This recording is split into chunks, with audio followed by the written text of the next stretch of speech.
education, entertainment, news, instructions, advice on diabetes, high blood pressure, strokes, menopause, AIDS, pregnancy, sex. Sex? Did you say sex? As prescribed, take your medication, exercise, and diet.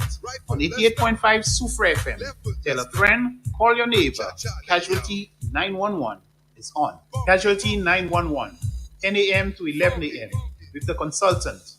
Health is not merely the absence of diseases, it is your social, economic, physical, spiritual, and mental well being. Just imagine you on 88.5 Sufra FM talking, questioning, sharing your experience, information, education, entertainment, news, instructions, advice on diabetes, high blood pressure, strokes, menopause, AIDS, pregnancy, sex. Sex? Did you say sex? As prescribed, take your medication, exercise, and diet. On 88.5 Sufra FM, tell a friend, call your neighbor. Casualty 911 is on.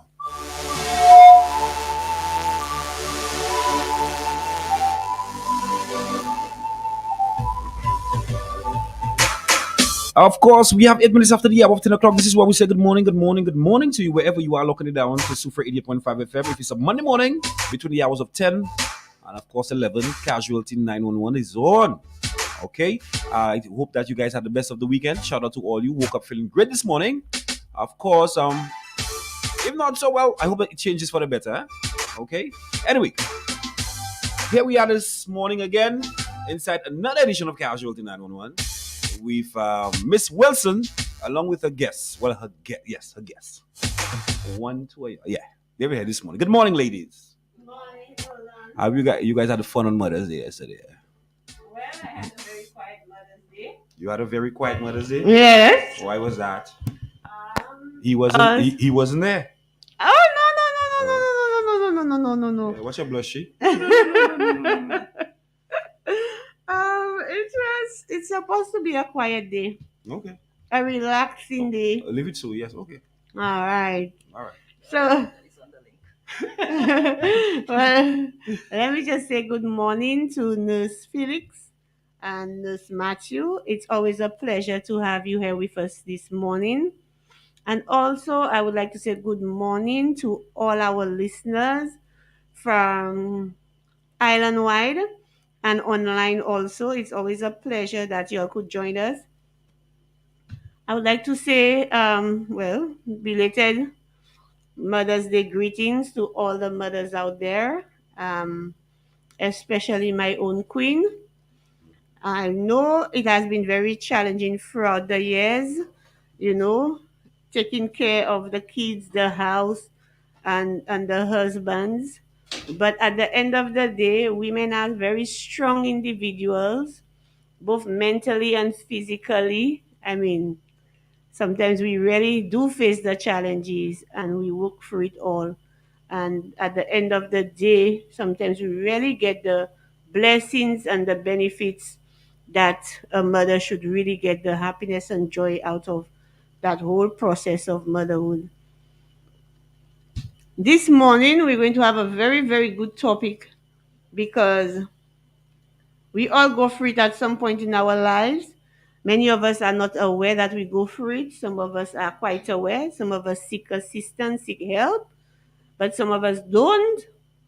And we want persons to be a little bit more mindful, to know the signs when they are actually going through these things. So this morning we have a topic on depression, and you might be saying, why depression? Um, Again, depression is something that persons all around us go through, and sometimes we are not even aware. Even if we as an individual don't go through depression, but persons around us do go through depression. And how do we approach these people? The way we talk to these people, you know, and sometimes we make it worse, not even realizing that's what the person is going through, or the person themselves might not even realize it. And sometimes we are the persons, if we know the signs and symptoms, we know what to expect. We can always help our friend, our colleague, our family member if they are willing to get help. So I will allow Nurse Felix and Nurse Matthew to start their topic on depression. Nurse Felix, are you hearing me? Well, I Yes, guess I'm yes. hearing you. Good morning. Think so. I'll allow Nurse Matthew to start off. Okay. Depression can happen to anyone. It's not a sign of weakness or lack of faith or a character flaw. What is depression? It is a medical condition and it is common, but it is a serious mood disorder. Persons cannot just snap out or just be positive or just make themselves happier if they try harder when depressed. It affects the ability to handle daily activities such as sleeping, eating, or managing school or work. No one wishes to have dark days, sleepless nights, grumpy mornings, and this endless dark tunnel with no sign that it ever ends. Depression is not a choice. Everyone experiences sadness. Sadness is a normal response to a loss or setback, but it usually resolves with a little time. Depression is different. What causes depression? Current research suggests that depression is caused by a combination of risk factors, including genetic factors. People with a family history of depression may be more likely to develop it than those whose family members do not have the illness. Environmental stress, financial problems, loss of a loved one, a difficult relationship, major life changes, work problems, or any stressful situation may trigger depression in some people. Illness. Depression can occur with other serious medical illnesses such as diabetes, cancer, heart disease, or Parkinson's disease. Depression can make these conditions worse and vice versa. Sometimes medications taken for these illnesses may cause side effects that trigger or worsen depression. Signs and symptoms of depression. Constant feelings of sadness, anxiety, or empty feeling like you feel nothing. Feelings of hopelessness or like everything is going wrong. Like I don't want to live my life again. I tired of living kind of Yes. thing. Or some kind of behavior persons never used to display before. Persons starting to do them kind of things. Yes, feelings of worthlessness, Right. helplessness, guilt. You're always feeling guilty about Right. every little True. thing. True. Irritability, much of the time. Some person may feel just irritable by everything when they get depressed. Spending more time alone and withdrawing from family and friends. The grades or work performance drop. Loss of interest or pleasure in activities and hobbies that were once enjoyable. Eating or sleeping habits change. Some persons may eat a lot, and there are some persons who don't eat a lot. They lose their appetite. Always feeling tired, having less energy than normal, or no energy at all. Mm-hmm. Trouble sitting still. The restlessness is very, very bad. Trouble concentrating, remembering information, or making decisions. Having aches or pains, headaches, cramps, or stomach problems without a clear cause. You cannot find a medical reason why you're having those problems. It may be because you're feeling depressed. Thoughts about dying or suicide, or attempts to harm oneself. Okay? How is depression treated? Usually, there may be one or a combination of treatments. One, psychotherapy or talk therapy. These are treatment techniques used to identify and manage trouble, emotions, thoughts, and behavior. Then you also have medication. For example, some persons may need antidepressants at that point. Then you have persons who need a combination of psychotherapy or talk therapy and medication in order to bring them to a point where they can manage the illness and to cope with other issues and triggers or stressors that are happening in their lives. So, what can we do if we are depressed? First thing, ask for help. That may be the first thing, but it may be the most difficult thing to ask for help. A lot of the times we get depressed, and some persons feel that they don't want to be a burden to others, so they don't ask. Or some persons feel like they need to just get over it because they've been hating from other persons. All they need to do is just be happy, or put it aside, or you have so much blessed, so work on that. Hold on, Nurse Felix, feel free to join in. Okay, no Okay, problem. Yeah, she could go I'm not on. hearing her. Nurse, You cannot hear me? can you hear us, nurse? Yes, Hold can on, you eh? hear me? Hold on. 1 minute. 1 minute. Okay. Nurse, can you hear us? I can hear you. Can Yes, you she hear can hear me? us because I see her But lips we're not moving. But hearing her. Yes. what am I? I hope I'm not doing anything. Wow. Tell I her speak. Let us see if we can hear her. Yeah, but she's Can you hear me now? okay. Very Oh, nice. Very wonderful. nice. So Very we're nice. saying, but you can join in anytime you feel free. Yes, no problem. All right. So the first step that we can do, as I said, ask for help. Next, we can talk to a trusted friend, family, or mental health professional about your feelings. Seek professional help. Sometimes the first place you go is a general practitioner, a general doctor who can rule out any physical illness. Like we said earlier, sometimes it's a physical illness like diabetes, or sometimes you're having some other thyroid issues that are causing you to have symptoms of depression. After that is ruled out, the general practitioner may refer you to a mental health professional where a further evaluation can be done and the diagnosis and further treatment may be taken. Stay connected with friends and family. Oftentimes, as we said earlier, persons withdraw. They want to stay by themselves because they don't have the energy or the desire anymore to connect, but it's important to stay connected.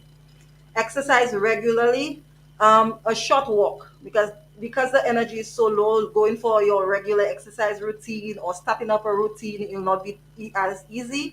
So a short walk may be more effective at that time.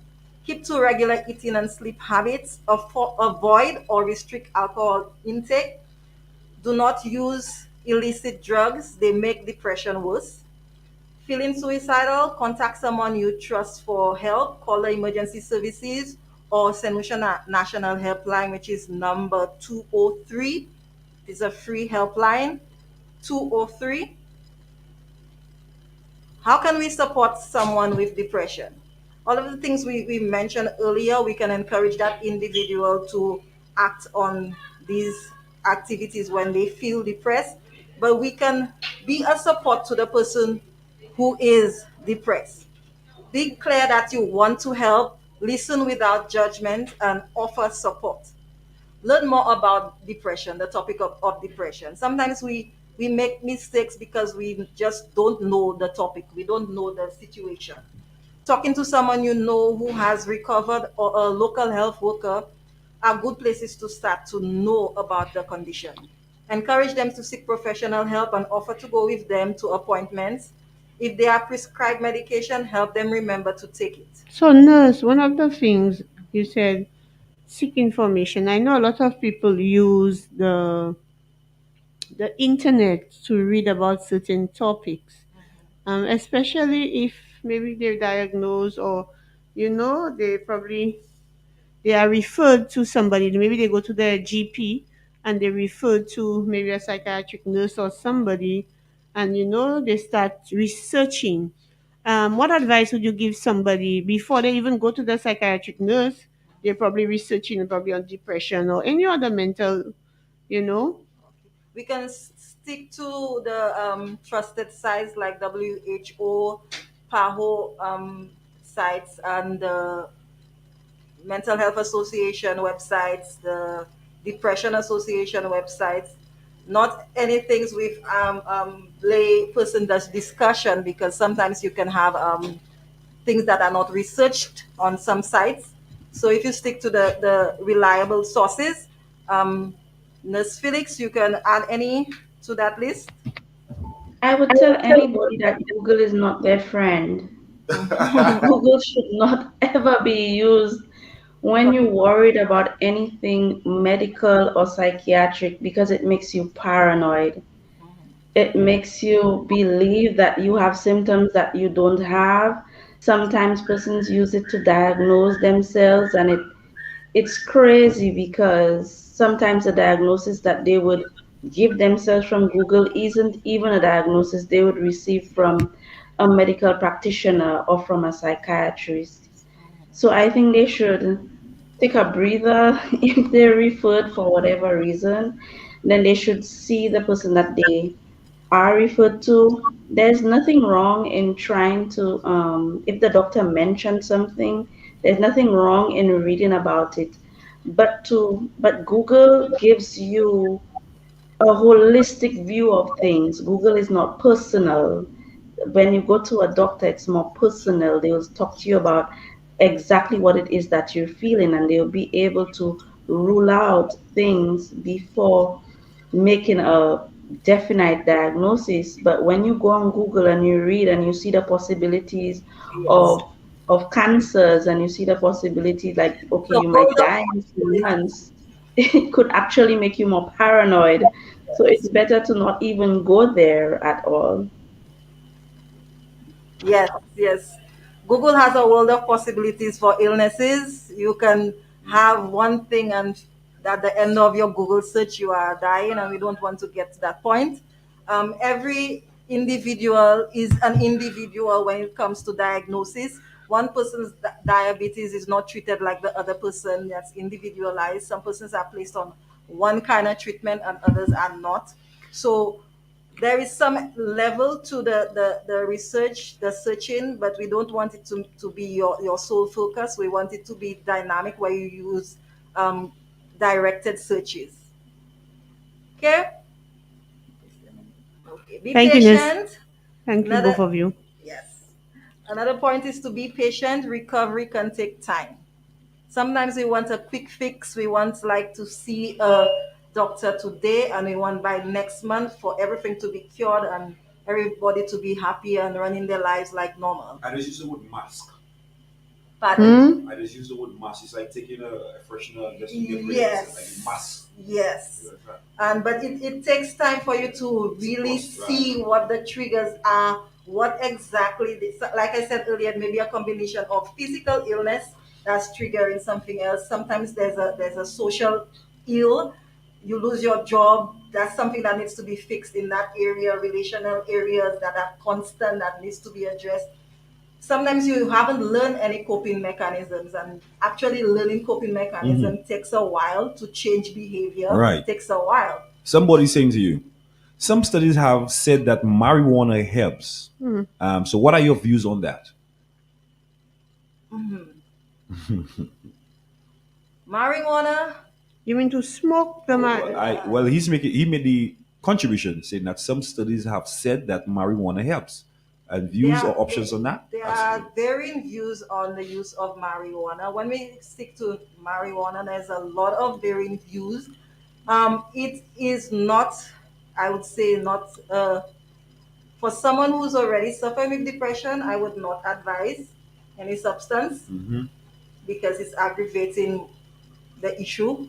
When we talk marijuana, we want to talk medicinally. yeah, for medicinal purposes. Yes, we don't want to just like, okay, we go down the road and we smoking. Mm-hmm. The same way when we're doing our bush medications, we don't want to just take all the leaves and stick the leaves or boil the leaves and drink five leaves when we're supposed to one leaf. Well, because again, persons who don't know the dosage. Yes. So that's the issues we have when we our grandmothers and our grandparents give us.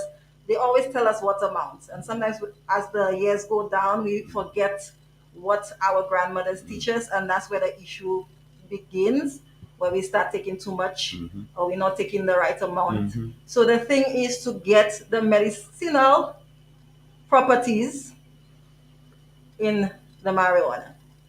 Okay, I hope that helps, Sheldon? I think when it comes to marijuana being used for depression, generally speaking, it's not something that is advised. Um, and when you want to look at studies online, you have to ensure that these are scholarly studies and these are non-biased studies, True. Yep. because some persons may post information that is extremely biased and it has no real scientific background, so they've done no real research on it. How exactly did the study come across? Again, Or like you mentioned, Google. Yes. exactly. How exactly did they come to their findings? What were the degrees of the persons, their expertise? Are they herbologists? Are they real doctors? Are they just persons that utilize the drug? You have to know about who is doing the study, why they're doing the study, and whether or not the study is even a valid study before even accepting the information that you read online, because it can be very misleading. At the end of the day, if you think about the effects of marijuana, it gives you a high. How exactly does that high take away the feelings of the depression? How long does it take away the feelings of depression? How does it treat the feelings of depression? When the high is gone, are the feelings of depression the same? Is it elevated? Is it lower? Those are the things that you would like to read when you're reading a scholarly research. Yes, Thank you, Nurse Felix. not everything is for everybody. Not everybody can tolerate Panadol, and it's Panadol we use for everything. It's the safest medication that we can use for pain, but there are some persons who are the outliers that will be affected by it. Not everything is for everybody. All right.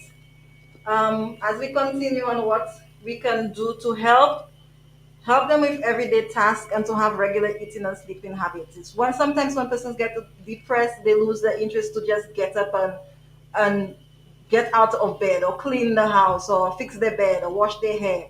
Sometimes persons are needed in that to really give that little support. Encourage regular exercise and social activities. Be mindful that trying to do too much can be stressful and make depression worse. Encourage them to focus on positive rather than the negative. When you are depressed, it's easy that the negative come very quickly through your mind. Sometimes whilst you're not in a depressive episode, to start journaling and writing about your positive thoughts. So when you are in the episode, you can go back to the book and have something written down, or you can have someone where you allow them to be that positive person in your life during that period of time. It can be very distressing to have too many persons in that area at a time, but if you allow one individual that you trust and you are comfortable with during that time to be a voice of positivity, then that can be helpful for most. If they are thinking of self harm or have already intentionally harmed themselves, don't leave them alone. Seek help from the emergency service. Remove items such as medicines, sharp objects, poisons, ropes, and firearms, any other instruments that the person may be looking to use at that time. Take care of yourself too. Those persons who are taking care of the person who is depressed need to take care of themselves. It can be very burdensome at times to take care of someone with any illness, any chronic illness. Try to find ways to relax and continue doing things you enjoy. Okay, often people don't help because they are afraid it will affect them. So they say, I don't know, that person just making me feel down. I don't want to, just changing my energy. I know that spirit not going with me, so I'm not going to help. So sometimes, a lot of times, persons don't help, either because they don't know how to or they don't want to be affected by it. So it's good that you get informed, be self-aware about how much you can do. Sometimes you may not be the one who's there throughout the week. You may be the one just to make the connections with the doctor or make the phone calls, and that's will be your only assignment for that individual to help them. Okay. Some basic facts about depression: a person can smile and be very friendly and likable with depression. Some persons are very good at keeping their mask on. So Mm-hmm. oftentimes we look at persons who are down and their eyes down and they look sad as being depressed, and there are persons who are the life of the party, but really they still dealing with depression. Some person have called it smiling depression. It's very difficult to detect, but clues will be there. Sometimes the closer you are to an individual, you will recognize the subtle changes. Yes, they may be the life of the party, but when they get home and they are surrounded by them, you notice that they withdraw into their room, or they really don't get up as vibrant, and different little cues that we need to be aware of when we are close to individuals. The bad or mad teen may really be the sad teen. So the teenager maybe who is always getting into trouble or always angry, maybe just sad and dealing with depression. Somebody who said, I don't care, that may be translated as please help me. Please help me. Depression may also present itself as a physical ailment such as chronic headaches, stomach aches, backaches, or joint pains. A person may feel he can't do anything right and may apologize profusely. Keep in mind that a student's grade may not drop even though she or he may be suffering from depression. Some persons, the grades may drop, others may be so highly functioning that they continue performing, but they're still dealing with their depression. Young people can't verbalize or express their feelings as well as adults. So we have to look for the hints. Your once happy-go-lucky child is now just angry and easily irritable. That's something to investigate. You must use your sixth sense, basically. Trust your instinct and ask specific questions. Just come right out and ask the person, are you depressed? Are you dealing with something that you need to speak about and you need help with? Just come out and ask the questions. It's not going to cause any more harm by asking the person, how do you feel? And be willing to sit down and hear the answer. Read between the lines. The words they choose won't accurately convey the sense of urgency and despair. A lot of the times, the person's first response may not be the right answer because they are looking to see what your response is to what they say.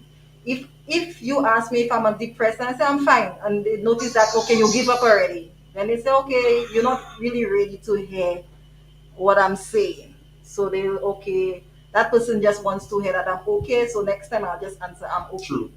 And move on. True. So a lot of the times the first response is just to feel what the other person would judge if they feel the person would judge them or how the person will respond to their answer. They may Persons in this situation may focus on one recent event, so they're always thinking of what they did wrong constantly. One thing that happened at work that, okay, I didn't put the comma and somebody told me I didn't put the comma there and that may be fixated in their mind and go over. The child may not have gotten 99%, but they got 75% and they're like, okay, I could have done better and I fixated on that.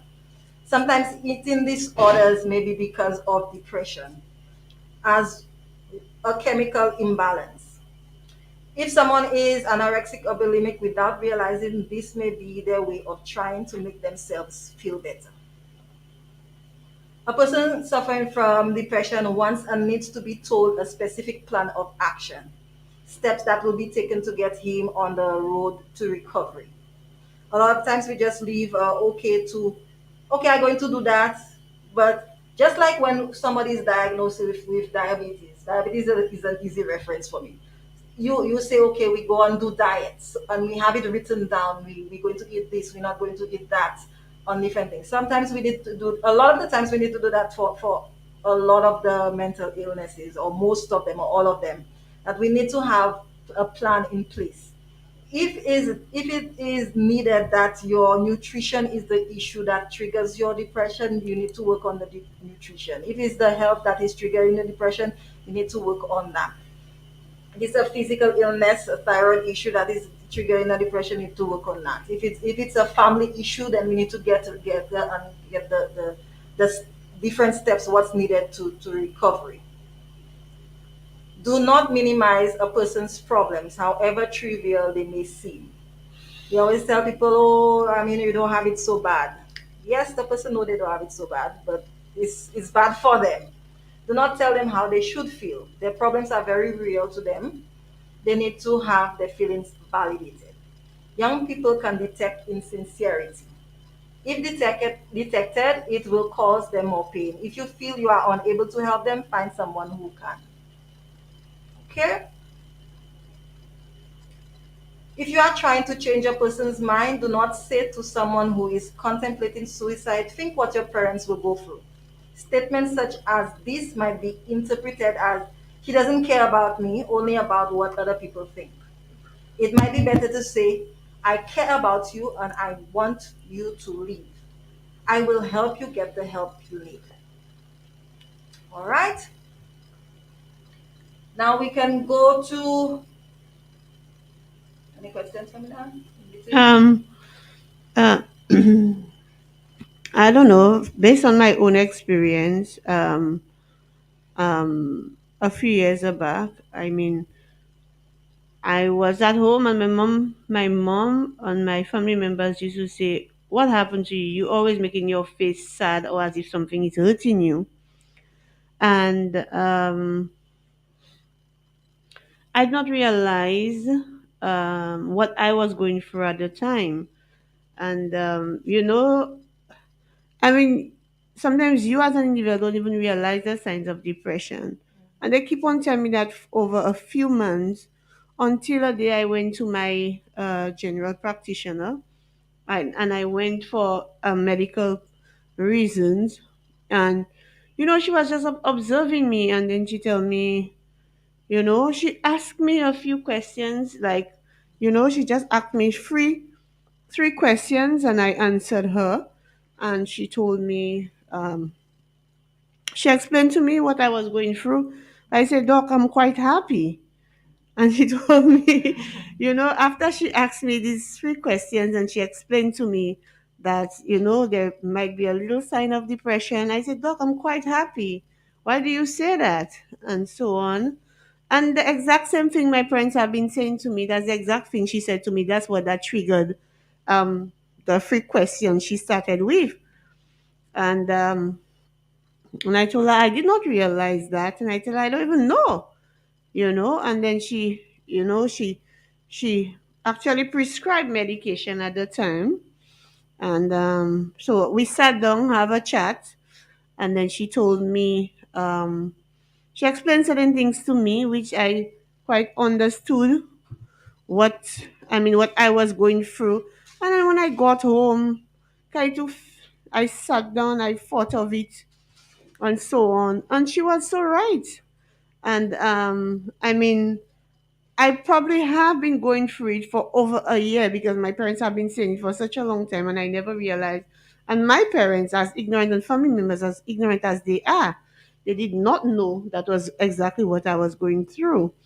Just to let people know, these things happen to you throughout your everyday life. You don't realize it based on the pressures of, maybe work and personal matters and so on. It tend to trigger it. And if you're not wary and if you're not careful, it can lead to something else. And I was quite happy when my GP actually brought it up to me. And, I became more aware. I start doing things like you said, exercise more at the time, doing things to relax me a bit, stop thinking about things more, and so on.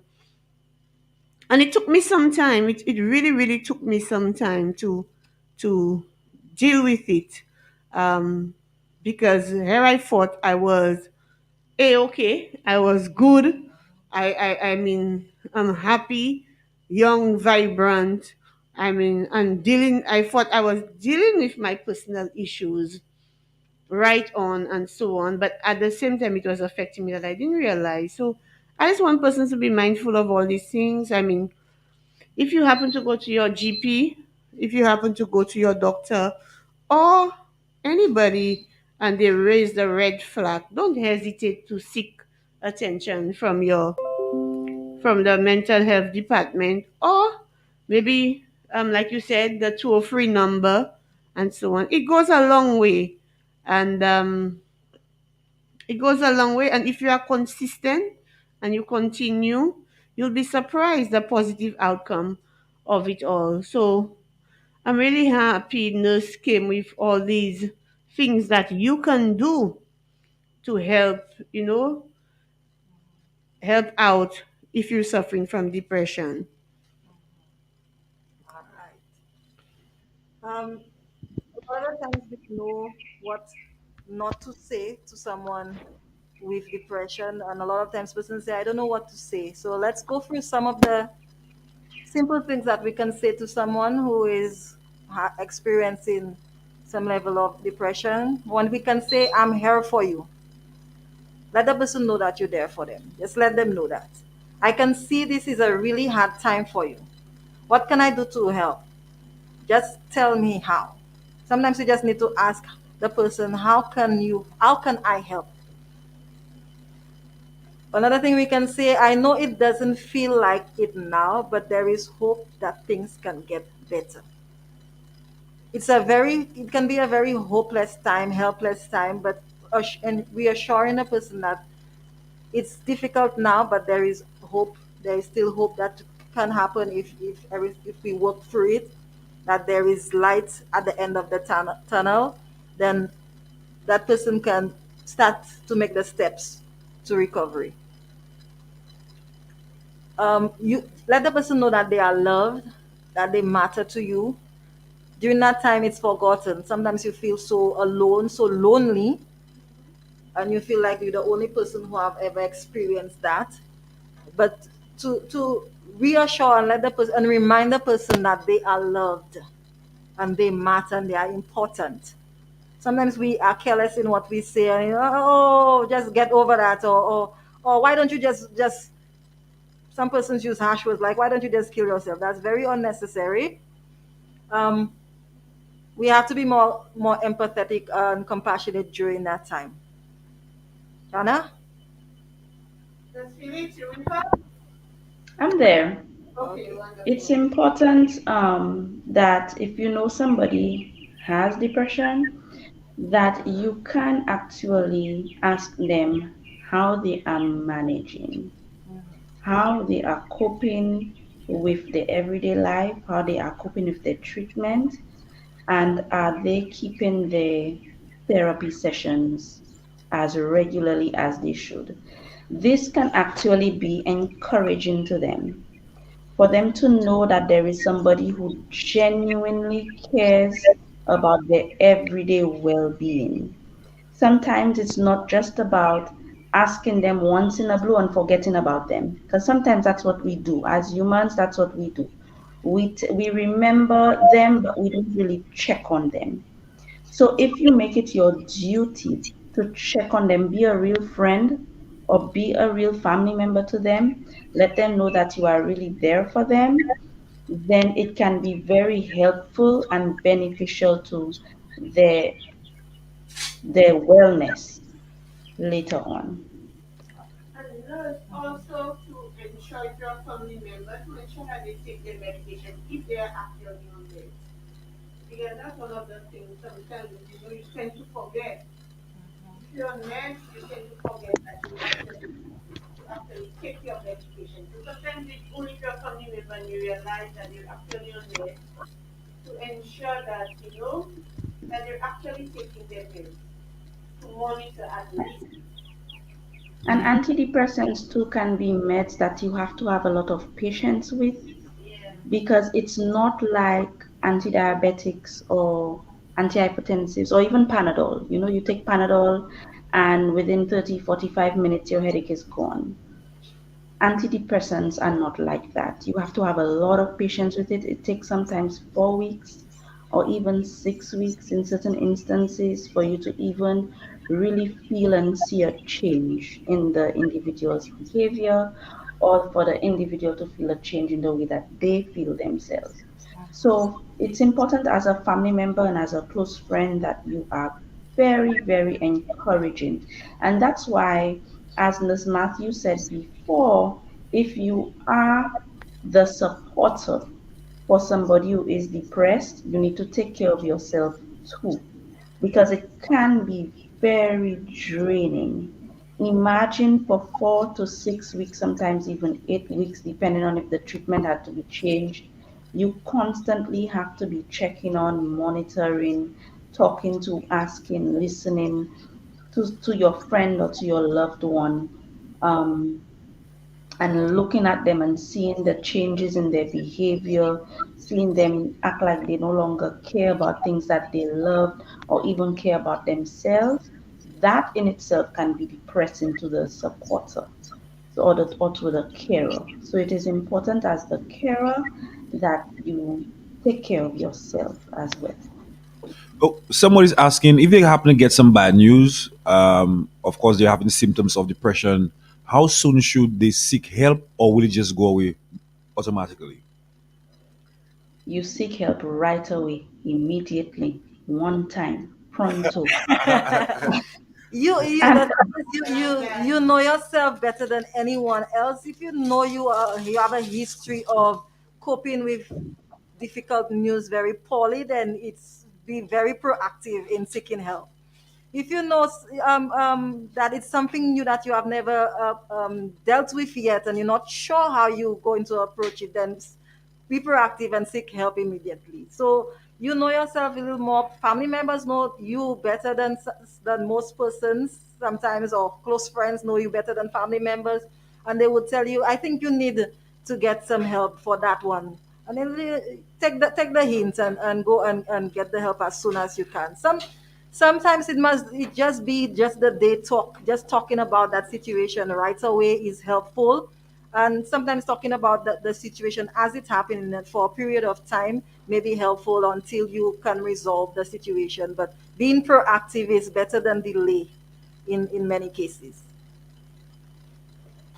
I just want to say sometimes one of our biggest constraints can be culture because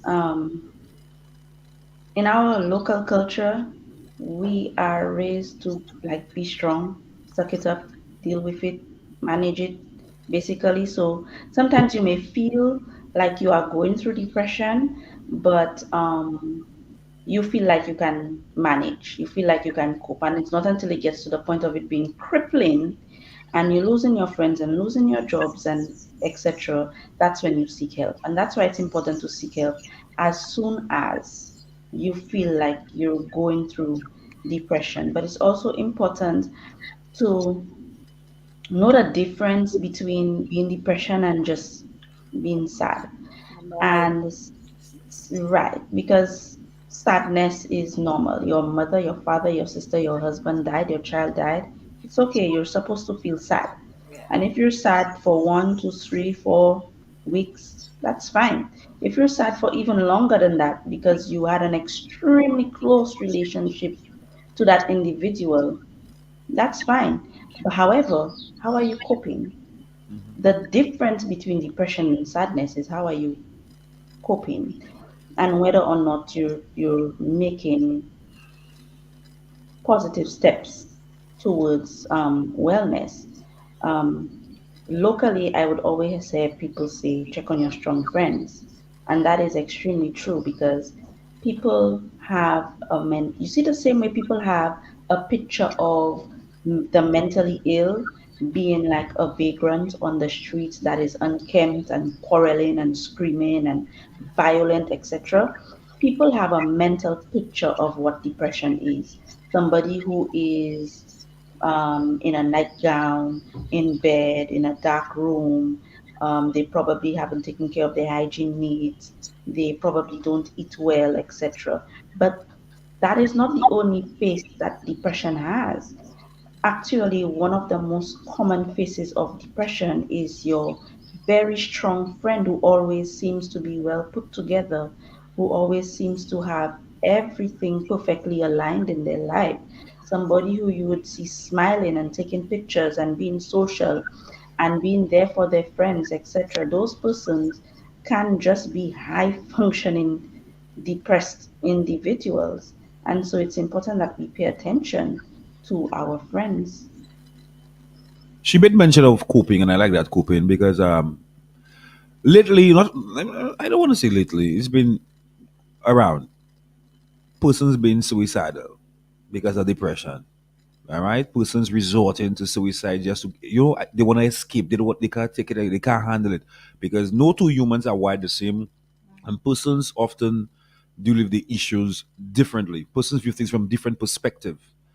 But with depression, you see now actually persons resorting to suicide. Watching the news, I feel for last week some elderly man committed suicide. I mean, like sometimes we ask ourselves why, but come on, you already that age. It's synonymous to having like a chronic pain. So it's like an emotional pain that is there constantly that you want to stop. And the only way you're thinking of making it stop is to make everything stop. And that's sometimes what goes on is like you've been dealing it for such a long period of time, and it's not only just an emotion, a thought pain, but sometimes you have the physical symptoms that's associated with the depression that is can be crippling. The loneliness, the abandonment, the self-loathing, everything comes into play, and it's consistent and persistent for periods of time where you said, okay, I am tired. I'm tired mentally, I'm tired emotionally, I'm tired Right, physically, and I right. just want it all to stop. But I think it starts with because you have to be mentally inclined, right? Or else Yeah. all falls down Yep. mentally. Mental health. Good. Ladies, we have 6 minutes onto the hour of 11 o'clock. We're wrapping up at 11 o'clock. Anything anybody want to highlight while we at it? Okay. Something you'll miss or something you or things you think they should know, because that is a very powerful topic right there. All right. Again, like I said earlier, persons view things from different perspective. Persons deal with things differently. You understand? Some persons like, you know what? I don't have nobody to turn to. Who can I talk to before? By the time I tell somebody my business, they have it on the road already, or Yeah. they watching it. You understand? There's persons. It might not be me, you, but somebody out there is going through it. Somebody out there is a victim of circumstances. Yep. So yeah. Yep. Um, in the light of COVID and the events of COVID, a lot of persons have experienced depression for the first time, and persons who have had depression, suffered with depression before COVID, have had an increased episode during that time. We have the changes in the carers going to the homes for the older persons. Now they are more lonely because of the limitations in the getting into persons' homes and all the restrictions that were because of COVID. A lot of persons were left alone, and not just alone, but the loneliness of being alone, and and some persons, when they get to a certain age and all of their friends are dying, or all of their family, and they are the only one left at a certain stage, they feel so lonely. Yes, so lonely. The grief of all of that changes can be very difficult for some persons. And we, like persons are saying, look after the older persons, go and see how they're doing through that day. Just sit down and hear their story, even if it's repeated 100 times. Just hear the story, because sometimes we miss out on what has happened in our past, because we don't sit down and with the older persons and just listen to what happened then. We lose a lot of history because of that. And it's just sometimes we just need to be more interested in the events that they have, the things that they have to say. Just 5 minutes. Sometimes you see how grateful an older person is, just sitting 5 minutes and having a talk with them. And it's like, wow, just that little time that we take for granted, that is so much appreciated. So true. So true. But before, I mean, a lot of people used to go, like on a Sunday, some people used to leave their homes, one visit persons around the community. But you don't really see that anymore because of Yeah, COVID. yeah. Because you're COVID. afraid that you might actually be the one Yeah, yeah. introducing them to the virus. Mm-hmm. And but now with modern technology, sometimes you can just give them a call Mm-hmm. through a family member or something and find out about Yeah. them. And Video just speak to you call. or Yeah. on the phone Yep. and explain to them why you can't come and visit Yep. them. Yep. And so We're in the age of technology, and that is the benefit of technology that we have for when we have those restrictions. that's always a good thing. Mm-hmm. Just Felix, is there anything you'd like to add? Can you say that again? I didn't hear you. I said, is there anything else you'd like to add? Well, I was pretty happy that the radio announcer mentioned the elderly man who was a suspected suicide recently, simply because there are persons who, there are age groups that are more prone to being suicidal, and he falls right into it, really, because at that age, you expect them to have grown children. Their grown children have left them. Their partner sometimes have passed away. so they have nobody at home with them. Some of them feel like a burden to their children if they call their children. Sometimes the way that their children respond to them makes them feel like they're a burden to them, so they prefer not to call them. Sometimes all their closest friends have passed away as well. A lot of them don't have a good source of income, so they feel like they are living in poverty. So you're alone. You're alone, you're lonely, you don't have a financial income, so you feel helpless, you feel hopeless. What else? To them, it's what else is there to do? The same way you feel like, okay, they have lived their life, the same way they feel that way as well. I've lived my life. I have nobody there for me now, so it doesn't make sense for me to be here anymore. Nobody wants me around anymore, so it doesn't make sense for me to be around anymore. And that's why, as people, as human beings, be nice. Just be nice to your parents when they get old, when they call you, check on them. I know sometimes they may go through their little dementia and their little Alzheimer's and they get troublesome because, like our old people say, once a man, twice a child. They go through those things, but be nice to them, visit them, play Monopoly with them, I don't know, bingo, whatever it is that they like to do. Find it and spend time with them. Don't make them feel like they're still useful and they're still part of your life. And the same goes for younger persons. We tend to shun them, especially the preteens and the teens when they for instance, they don't want to go to school, their grades at school drop, their appetite changes, their sleep pattern changes, their friendships changes. We tend to shun them. We don't listen to them. We don't ask them how they're doing. We don't check on them. We really need to pay attention to our young ones because the same way adults go through depression, they go through depression as well, and they too fall into the category of individuals who are at high risk for completing suicide because they feel like they're not understood, like they're not heard, like nobody's there for them, like there is no relief for their situation. And so we need to be there for them instead of telling them you're so young, you don't know what stress is, you cannot be going through stress. Instead of being so negative, we need to be loving and caring and understand that in our time there were certain things that we considered stressors, but imagine in their time the stresses are so much more. When I was a teenager, there was nothing like having a cell phone. There Yes, was the nothing level like of having bullying this that we type of. have now, the techniques of bullying what we have now is not compared to what It's was in the very past. different. It's very different. And so you would imagine the stresses that I had for my children is going to be doubled or even tripled when they get to be teenagers because by then there's going to be even more technology and even more ways for persons to be malicious and unkind and unpleasant to you.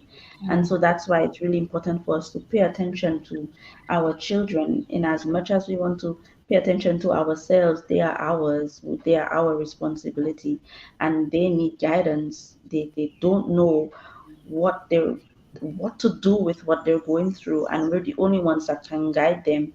So instead of shunning them, we need to really, really, really love them. Yeah. Thank you, Miss Felix. Hearing you all speak about the elderly gentleman, I mean, you was a friend of the family, and it was quite a blow to us, but, hearing you speak about what the elderly people go through, I think it's quite an eye opener for persons who have elderly parents. Take time to spend with your parents and bring the children along. Don't just drop their children for them to take care of the children for you. But take some time and bring the children, the grandchildren, everybody spend some family time. It's just not a one every, like say a Mother's Day or Christmas.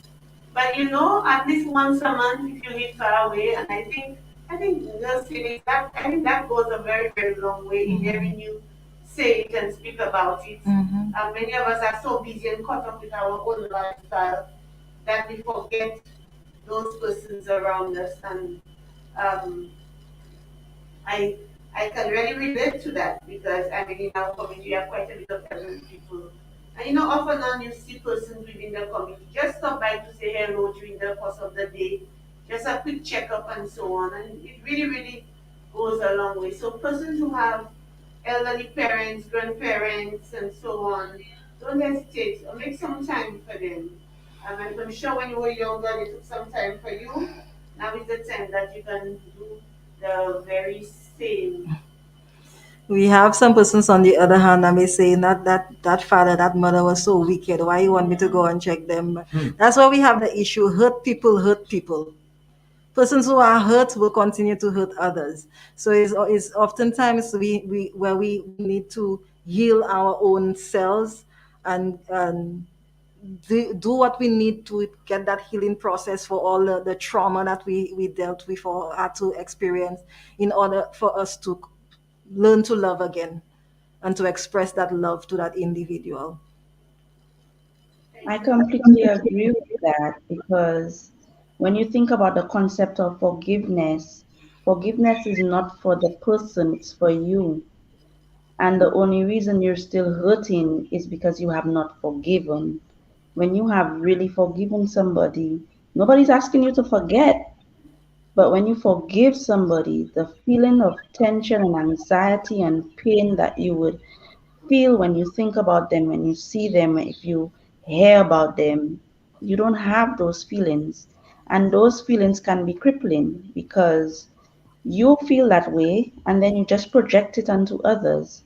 You may be feeling like you are a loving person, but you don't project love, you project pain and hurt and disappointment and rejection simply because you've not forgiven somebody for what they have done to you when you were younger. So if we practice forgiveness, we won't be feeling hurt, and if we're not hurt, we won't hurt others. Okay, thank you, Ms. Felix. Thank you, Ms. Matthew, for being with us today. I think we learned quite a bit from the topic depression. We're hoping that we many persons who have listened to this program, if you know of a friend or a family member that is going through depression, don't forget we said the hotline was 203. 203, or if you just you see a few signs, it might not be that, but 203, and we have our mental health teams at all our wellness centers. And you can call the wellness centers and speak to our mental health nurses, psychiatric nurses. Um, so feel free to utilize the services that are at our wellness centers. It is free of charge, nurse, definitely free of charge. So we're really looking forward for persons to utilize um, these services. Let me just say, Now, learn what you're doing to me. I just want to say that now our cases of COVID are increasing. I want persons to be aware of this.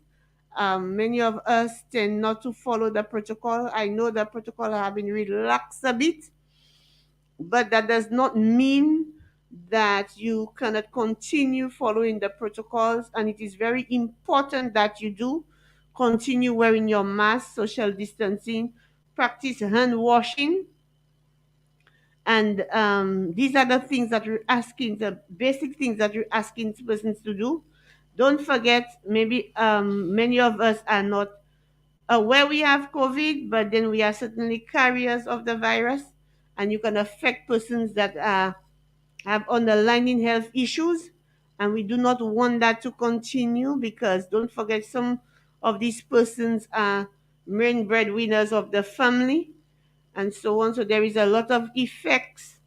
I mean, in somebody getting COVID on their social, financial status, um, and so on, health status. So you have to be careful. So you want persons to be mindful of that because going around the communities, you realize a lot of people just have that non-carish attitude.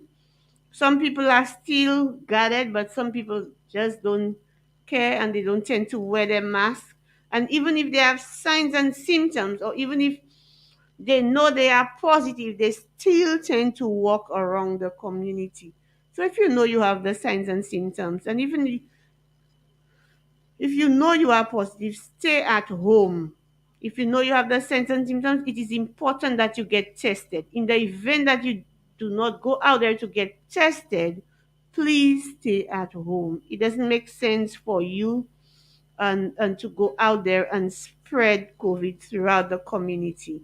And parents, you know the protocols of the school. If the child exhibit flu-like symptoms and so on, please allow the children to stay at home. We know it's very difficult because some of us have to go to work, but try as much as possible to put a plan together and make provision so in the event that the child is sick or has flu-like symptoms, there is a place that you can keep the child, because you do not want other children to be affected at the school. Just like adults have underlying health issues, a lot of our children have underlying health issues too. So you don't want your child to get sick and another child to spread the virus. Another child is even worse, through that same thing. So be mindful of that. And I just want to raise the red flag that we know, a lot of us know that the cases are increasing as it relates to COVID, but we just tend not to have we tend to have a carefree attitude. And I know we have to live with COVID, but at the same time, we have to take the necessary precautions. So having said that, I would like to again thank the Civics and this Matthew, and of course, Erland for being here with us today. It's always a pleasure having you here. So we hope that next week you will be with us, Erland. And let me say good morning to Fawn, my colleague. You surely miss. So have a wonderful day, and as well as all our listeners in the communities as well as online. Okay. Thank you, Erland. All right, folks. This is where we conclude Casualty 911. All right. Again, till next week, God's willing, Monday, tune in for another program. Bye. FM. Lots of energy.